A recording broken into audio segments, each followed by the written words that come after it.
The new Lookout cameras are here. I'm David Rose from Lookout, and I'm excited to show you what's new on this batch.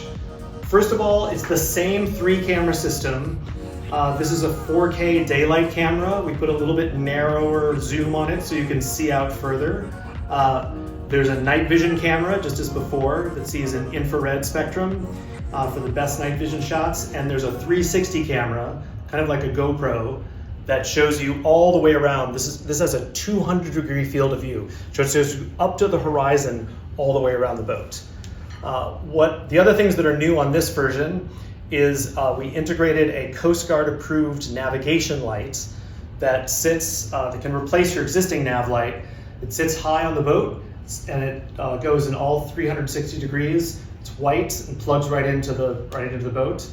And we have really good seals, really good waterproof seals.